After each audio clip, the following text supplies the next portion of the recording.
Hi everyone. Today we have a very interesting guest with us. Her name is Audrey. We have a little thing in common called WISE, which is a leadership program for people around the world. And her profile is really interesting.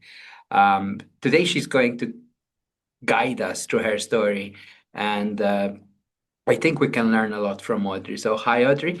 How are you doing today? Not too bad. It's not that warm in south of France right now, so I'm okay. Um, Obviously, I'd like to get to know you, Audrey. So, can you tell us a bit in your own words? When I looked at what you do, like the main theme that popped out to me is change, this Yeah, idea of transformation. But I'd like to hear more about Audrey from her own words. yeah. I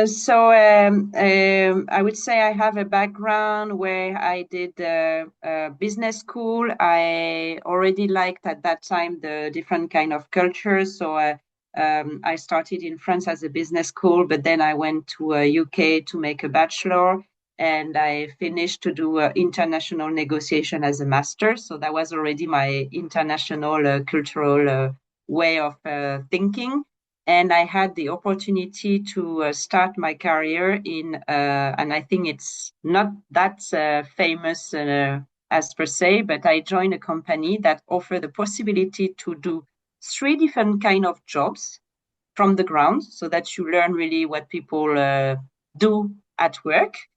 So on that, I did logistics, sales, and customer service. And that was during 2 years where you did these three jobs rotation in different part of France, as I am from France. And then you had some uh, course and activities to do on the other part. And if you were marking well, you could go on expatriation. And You that mean go was my abroad? go abroad, yes. So that was my really first in-depth experience where I moved to Venezuela. Wow, Uh, Venezuela. Okay, yeah, interesting. exactly. And that was for the first project. So that's, I guess, most of you heard about SAP. So that was really to put this system in place, but more than a system, you needed to adapt, of course, to the country, Spanish, to the legislation, to the currency that could not be exported, and the fact that despite the fact that you had a project organization, people were leaving. So at first I was having the logistics bit, then I got the financial part, then I got the maritime part, where I didn't know anything about this before, right? Right. So what I'm hearing so far is like a very, even early on in your career, you're wearing many hats. It called out to you an opportunity where you were already doing three different things, you know, and a willingness to go abroad, to challenge yourself, and to think internationally. Yes. Uh, can I ask you, did you always want to go abroad, or did the opportunity present itself and you took it? No, I think yes. I was already in a school exchange when I was younger, and my dad was working also in an international company. So when I was younger, when I was 14, he was sending me to the US, then to the UK, then like this alone. So I needed to be by myself in big Wow. airport or things like that. So yes, I At was 14. yes, Wow, that's amazing. So exposure at a young age opened your mind to the possibilities, right? exactly. Amazing. So how long did you spend in Venezuela? I mean, you're now back in France, so eventually. So I did spend 18 months for this SAP project, and then at that time there was some reorganization. So I stayed a little bit longer to take one of our biggest customers who didn't want to pay. As they didn't want to pay, we couldn't pay for all our logistic partner. Then the container that was at the port was staying at the port, and we had also some detention fee that was going on the port. So while that, remember that I told you that the currency couldn't be It was their own currency, and there was no way that you could pay the logistic provider if you didn't pay in their own currency. And our biggest customer was not paying us. And one of the things of this, talking about culture, is that I was also appointed, selected for this to solve this issue because in Venezuela they have a certain also image of the woman, and they thought that Right. because I was a woman, smiling, nice, and so on, it will help to resolve and to get into discussion with the customer, which was the case. So that was also a bit of culture change, I would say. Yeah. Yeah. And There are then some cultures, so but you adapted to that culture, and it sounds like it was a very stressful time as well. So you were both adapting yourself to this different expectations, maybe gender-based expectations. Uh, but even the situation sounds extremely fraught and yes, with tension. yeah, for the Uh, country, yes. what was going through your mind at the time? Did you at any point think, "Oh, I made a mistake. I should have stayed in France," or I want, you know? Um, I would say that yes, it was not the image that I had when I was living to that country. But then once you learn, understand, and adapt, I would say, to the local rules, because you have some rules. For example, when you are in the car and you have your belt, when you see a policeman, you take out the belt. And so first you wonder why, and then they say, well, because if they start having guns and so on, then you need to run away very fast. So get out Wow. of the car. So these are the kind of rules that you need to learn. But once you know how to deal with it, then it's okay. Yeah. What did you learn about yourself from that experience? The Like, fact that you can always adapt. right, right. Yeah. I love that. Yeah. It's speaking of adapting, so now we find you in Venezuela. You've dealt with that story, that customer.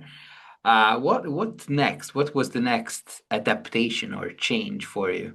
So the next stage was to go in Copenhagen in Denmark. That was the headquarter of the company I was part of. And then I was part of a, I would say, sales and marketing organization all about what is continuous improvement. So learning the methodology of how you deal with that. It's a Lean Six Sigma methodology. And then you had to deal with all the countries, so have focal points in the countries, prioritize the project, of course, create a small pilot for the project and then deploy the type of project. You had also outsourcing of some activities that was non-value added for the countries, which is still a change also for the countries. Even if you call them non-value added, they don't always perceive like this. So it was And so quite a different. Sorry to interrupt, no, no, go ahead. but for our listeners as well, um, just so I understand the link, it's quite a different experience from what you were doing before, right? Yes, because it was really headquarter, and you had to deal with all the countries. Right. So dealing even more internationally, are you still in logistics at this stage, or have you moved more into consulting? I was more into the sales part of it. So meaning all the activities that you do before you sign a contract. Hmm. So sponsorship, account management, complaint management, all these activities that can happen beyond the day-to-day operations, I would say. I'm interested in what you said about like the Lean Six Sigma and how you're optimizing change in the and transformation in the organization. Do you think there's relevance to also in our own personal lives, how we think about change? For example, how did you decide that going to Copenhagen was the right move for you and moving more towards the sales part of the That was the fact that, yes, to go more abroad, I mean, more global, more international, I think, and this is the link also in the rest of my career, all what is transversal, what is end to end, I would say, not only you are in sales or you are in finance or whatever, but the fact that you understand the interconnection between the thing and the impact that it has if you do something, then what's saying it back 3 steps after. And that was, yes, that was already what I was willing for at that So time. you're Though I thinking remember, yeah, big, big uh, picture system thinking almost, right? Yeah. exactly. But at that time, when I was first trained about this methodology that I was telling you, I didn't understand. I was like, why do we have to do this for 6 months? We need to map process, we need to gather data and so on. Then I understood, because that is the stone, the backbone for all what you do afterwards. This is your beginning. Right. And it's very important. So you were questioning it, you had some doubts, but you trusted yourself to continue with it, and then retroactively you understood how it impacts everything else, right? This is Yes, also in life, I yes, find. yeah, So you've led this change in some very large organizations across the world. yeah, Um, what I'd like to hear about is like what throws a wrench normally in systems is dealing with people, right? yeah. People are unpredictable. So how would you describe the human experience of what you do, and especially when it comes to leadership Ah, and making people move together? yes. So for leadership, so then I, in the next companies that I have been working on, it was always for uh, big move in terms of either company culture or either big change that we wanted to offer as a customer experience. So then you really need to make people all together, which is, of course, if you work in companies, they always have different kind of objective depending on the departments, different things like that. So then you need to create a story, a story that will live the whole day of your transformation, because this is really what makes sense, what gives the vision, what makes people want to go in the direction you want to go. And even though you do that, you always have some detractors, some that they were in their comfort zone, not going in a certain way. So then you really need to track this by having some, I would say, special sessions. So sometimes you can call it stakeholder management meeting. Or I remember when I was back from the WISE program, I I put them, top management, doing some things with their hands of what they thought they were perceived of other people, and they needed to create something with their hand to show me how it looks like. Or when they enter in the room, they had to put the nickname that they have and put their Ah, foot out, so that they were not VP or EVP of something, but what of the nickname. equalizing Yeah. everyone on the same level. I'm interested actually when you did the IELP, were you already working in Copenhagen? No, I mean, I had already, so that was after. Right. So I was going in another company then, and then I moved to yet another one. That was this company that was a family-owned company, or they were used to be in France only, and they decided to go international. So of course, for them was a big cultural change, and they were really transforming all their organization. And of course, when you go international, then you hire people from different countries. So you make yourself international, but you didn't create a company culture. You didn't explain the Right. history. You didn't, create the link that makes people willing to work together. Yeah. So for listeners, the WISE ILP is a non-profit, and they basically create leadership programs for change makers like Audrey. Every year, there's a couple of them, and it's actually really relevant for the way of thinking in terms of change, transformation, and community. So I'm loving the way you're basically bringing together every experience you have or you had and helping this family company expand. At this point in your story, um, had you found the pattern yet? Were you aware of, because you said creating a story is what's important. Were you actively creating your own story, finding the links between the different jobs? So A- yeah, yes and no. I would say probably part of it, but you always need to step back. I would say every 4 or 5 years you need to step back because of course you change, the world change. Uh, Whatever happens to you, your experience and so on makes you also change. So I think it's always nice to make a step back. I just did it.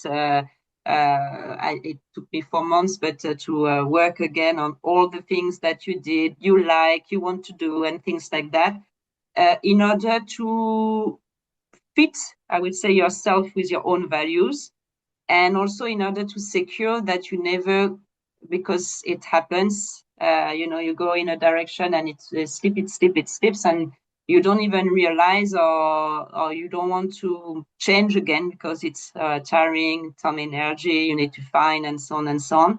But once you do this exercise of stepping back and you realize, okay, that part completely disappeared off my day to day, and this is really essential, really important for me, then you put the word, you write it, and then you know that you need to go back to that direction.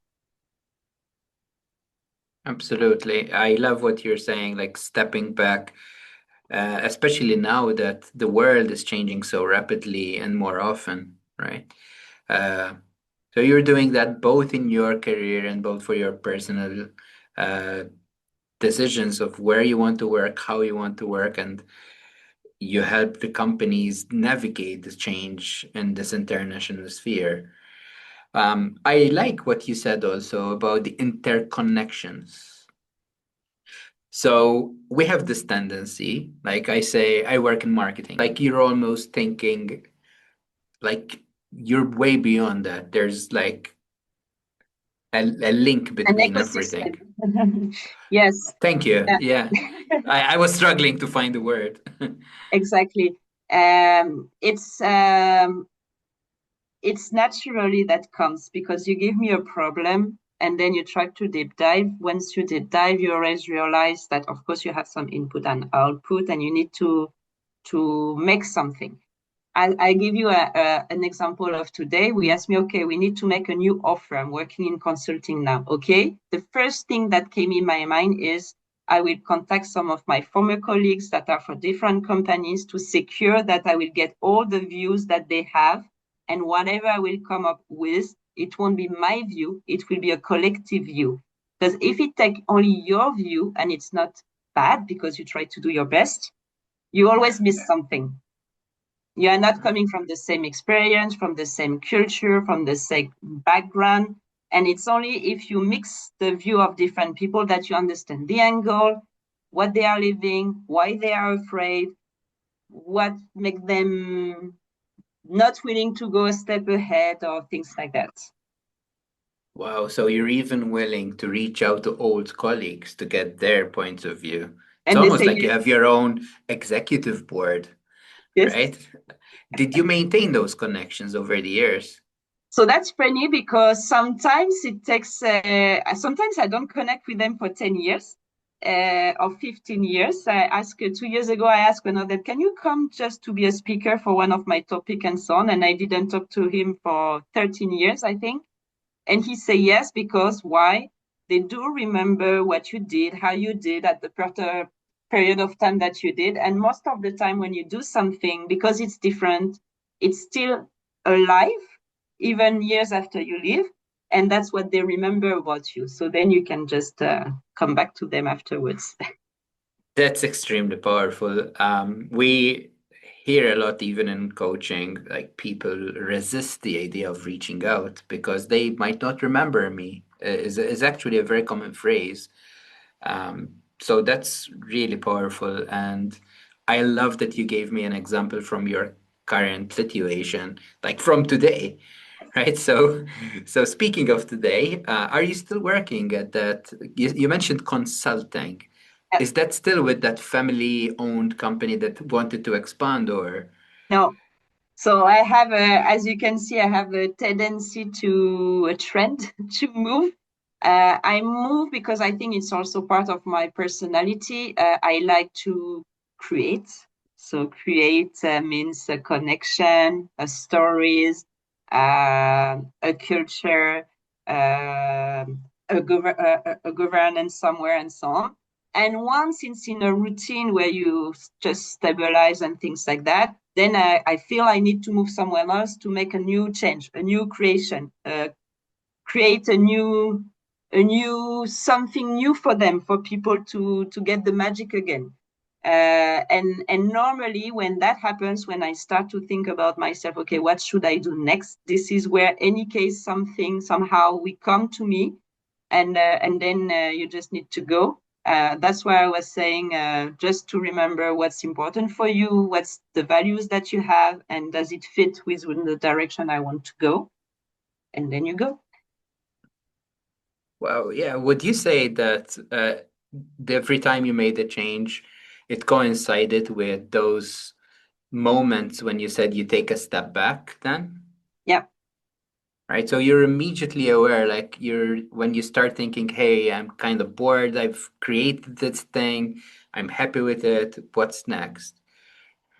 I am seeing a lot of self-awareness as well. That you said, and I quote, I am someone who creates and I like to move on. I am someone who moves on to different things. At what point did you realize this about yourself? What made you think, oh, that is who I am? That's I would say very early, because yeah, as I was saying, all the time you give me a problem, I don't stay in the same department. I like to see the problem end to end. This is the same if I'm in a day where I don't have something. If you don't have to think, if you don't have to try to say, okay, how can I do differently?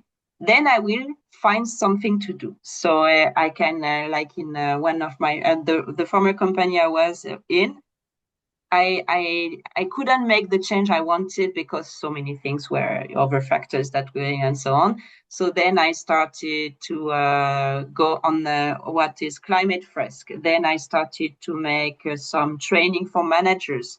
Then I started to make some e-learnings on some other topics. Then I found other activities so that I can get my creativity and creation of something done. I can't So even stay. within so even within an organization you're in, you try and go beyond what's expected as well, Yeah. right? Do you ever meet resistance? Like people saying, hey, stay in your lane kind of thing. Always. And it's funny because once you do, you don't realize it's afterwards. And that's funny because I remember when I started in consulting, I interviewed my former sponsors from project, and actually one of them told me, when you asked me to be my sponsor, I didn't realize what it meant. It's really hard work. You always need to go battles with different EVPs and so on. But I didn't realize at that time. And Right. it's the same. I was looking right now because today of these things that we asked me, I was looking of some example that I had, and I realized that some of my former colleagues were telling me, okay, the US is asking me why you are doing this and so on. But this, I don't really even realize at that time because I go in my direction, in where I want to go. I'm sure about the vision. I'm sure about this is the right way. You should not be blocked. But you need to find people to support you to get out the blocks. So it can be a governance, a project, sponsors, management. That you need to find from the very beginning so that you get the road going. Right. So you were aware from the very early on, but in your everyday, you prioritize that clarity, and you're always mentioning people, other people, getting people to buy in Yeah. to the same, pulling the same rope. That is really good because that resistance can really um, cause some people to maybe question themselves or hold themselves back. Um, Or even afraid to test and try. So I remember at when the one that was telling you changing company culture. So I had 14 people that was supporting the program. At the beginning, they were afraid of what I was asking them, and then they say, "Okay, you won't let us do what we want, so let's try what you want." And I make them doing so many things, and at the end, they were not even afraid to start. this is the one where you were using, where you told them to create something with their hands. Yeah, yeah. Yeah, that is. How was the reaction after? So you pushed through the resistance and you got them engaged. You said they were happy then, or Happy, I don't think it was the word happy. It's more the fact that it makes realize that everyone comes from a different angle, again, different experience, different, maybe something is happening right now also in the person and you don't know. So that was just to make them s- realize that we are a team, but we are individuals also. And this needs to be considered. so realization, a moment of insight. Sometimes with change, like let's tie it back to the theme of your life, right? Like versatility, change. When you have a lot of possibilities and options, how do you get to that clarity of vision, your conviction that's strong enough to move other people alongside with you? Do you have any examples of like someone I talk to, for example, like they're in their mid to late 20s, they're finishing their second master's. They have 6 or 7 different ideas of what they want to do. Um, how do you choose? So I would say you have different ways. First, as I was mentioning, ask yourself what is really important for you, why you don't want to give up, and list that and secure that whatever direction you go, this takes the maximum of what you are looking at. And Non-negotiables. not negotiables. And the second one is if you have the possibility to test.